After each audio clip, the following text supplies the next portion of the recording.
On va parler pairing aujourd'hui avec une nouveauté. Bouge pas, je te montre ça de suite. Et on va faire ça avec ce petit José Reiner Robusto. Ce petit rhum Coloma 15 ans d'âge, enfin du moins ce qu'il en reste, et du chocolat noir à 70% aux fleurs de sel.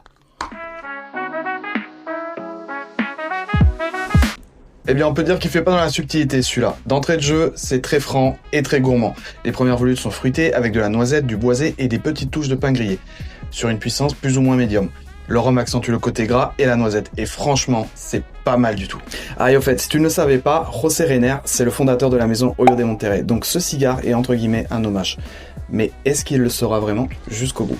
Et là, on arrive au meilleur moment de la dégustation, le divin. Les arômes évoluent et deviennent beaucoup plus profonds. Le cacao prend clairement sa place, le boisé ne bouge pas et les épices explosent en bouche. Le rhum accentue le cacao et la petite touche de fleur de sel du chocolat noir apporte de la longueur et de la profondeur. C'est sombre, mais putain, qu'est-ce que c'est bon. Personnellement, on est sur un très bon accord de dessert ou de fin d'après-midi.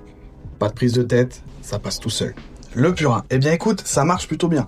Entre le rhum et le cigare, j'ai des notes de caramel au beurre salé qui viennent me taquiner les papilles. Le chocolat empêche la lourdeur et l'amertume et l'ensemble peut presque même te faire penser à un petit fondant chocolat à la sauce au caramel. Par contre, la puissance est omniprésente. On est clairement sur un petit bâton dynamite, la fin de la dégustation dévoile des notes de terre grasse et de poivre. Les amateurs de sensations fortes vont adorer. Alors, est-ce que le José Reiner est un bel hommage? La réponse est oui, mais ne t'attends pas à trouver un Hoyo de Monterrey en bouche. Ça monte crescendo et c'est très chargé gustativement. Le Coloma a bien joué son rôle et le chocolat a apporté un peu plus de profondeur à l'ensemble. Si je me souviens bien, tu trouveras autour de 18 € en civette, ce qui reste tout à fait acceptable pour un cigare de cette qualité. Allez, je te souhaite une bonne dégustation. Ciao!